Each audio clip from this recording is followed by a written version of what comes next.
We've got Rian joining us here on Apple Music One. We're talking about the self-titled debut album from the band Wet Leg. I feel like that was the last time you and I managed to catch up, as right as the album was coming out, and it does feel like it's been a million years since then and now. And I gotta say, you guys have just been nominated for a Mercury Prize. Congratulations.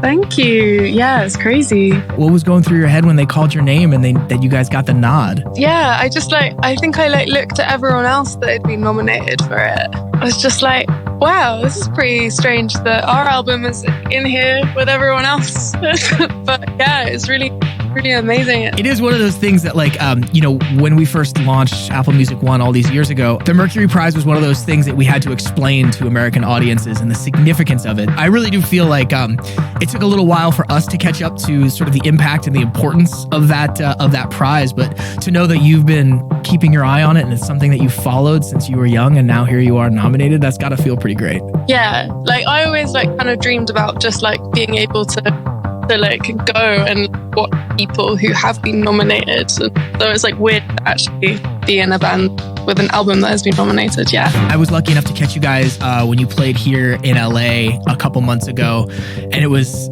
just a fantastic show. It was one of the first shows that I was able to go to post-COVID and post-lockdown, and you could just feel that energy, that pent-up energy. And I know that you guys are touring still right now. I mean, how does it feel to play this stuff live, considering that, for such a long amount of time, the album came out and you guys weren't able to play live shows? How does it feel now? Yeah, it's been really, really fun. We never really thought that we would play as many shows so far away. We thought when we were writing the album, we were like, oh, this will be really cool in the summer when there are festivals and we'll get to go around a few festivals in the UK. And so it's really strange to find ourselves playing shows in New Zealand and Australia and the States, and where we've just come back from. Yeah, it's really incredible. We've got Rian from Wet Leg joining us here on All Control. Talking about touring, I know that you guys already have dates lined up in 2023 in Australia, touring with Harry Styles. Talk to me about how that felt when you found out that was sort of locked and loaded and circled on the calendar.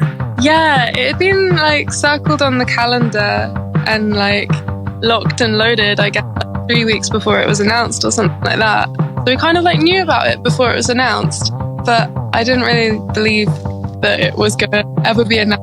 I put off telling anyone. I rarely tell anyone anything when we are told beforehand, before something's been announced.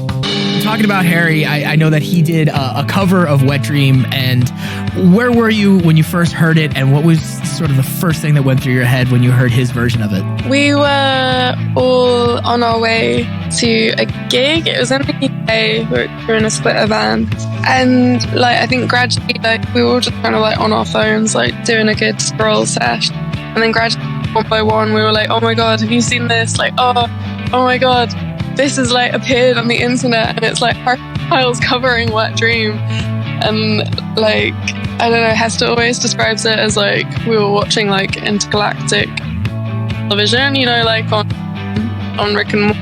They watched intergalactic cable. Yeah. It felt like that. It felt like we were in a parallel universe. That's amazing. I mean, what did you think of his version? Did he add a little something to it? 10 out of 10, no notes? What did you guys think of it?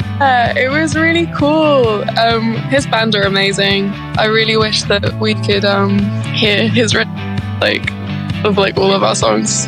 It's really all glossy and beautiful. Yeah, it's really fun.